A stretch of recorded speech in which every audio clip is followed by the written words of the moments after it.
کہ ہر ایک کی تو میں پٹائی نہیں کرتا، لیکن جن کے ساتھ خاص محبت ہوتی ہے ان کی پٹائی ہوتی ہے۔ انہوں نے کہا کہ ہم آپ کے ساتھ علیحدہ کمرے میں بیٹھیں گے، پھر بات کریں گے، تو مجھے لے کر گئے اور کمرے میں بٹھایا۔ ایک نے کہا کہ حج سے آئے ہو، خاص فیض ہمیں دو گے؟ میں نے ان سے کہا کہ میں تو حج پہ گیا ہوں اور چکر لگا کر آ گیا ہوں، مجھے تو کوئی محسوس نہیں ہوا کہ میں کوئی فیض لے کر آیا ہوں جو کہ میں آپ لوگوں کو دوں۔ اب وہ میرے پیچھے پڑ گئے کہ نہیں، یہ فیض ہمیں دو گے۔ یا اللہ، میں کیا کروں، یہ تو مجھے چھوڑتے ہی نہیں۔ میں نے کہا ہاتھ اٹھاؤ کہ اللہ پاک سے دعا کرے، کیونکہ دینے والی ذات تو اللہ کی ہے۔ جب میں نے دعا شروع کی تو 6.5 فٹ والے مفتی پر تو حال طاری ہو گیا۔ اس نے تو اچھلتے ہی خوشو شروع کر دیا۔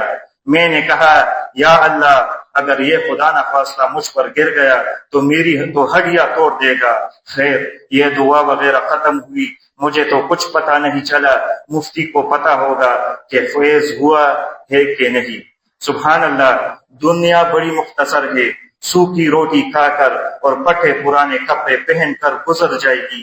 بنگلے موٹریں نہ ہوئی تو بھی گزر ہی جائے گی، بس پھر اس کے بعد اللہ کی ذات ذوالجلال کے آگے پیش ہونا ہے۔ اللہ پاک ہم سب کو وہاں کی نعمتیں، وہاں کی رونقیں، وہاں کی راحتیں نصیب فرمائے، آمین۔ وآخر دعوانا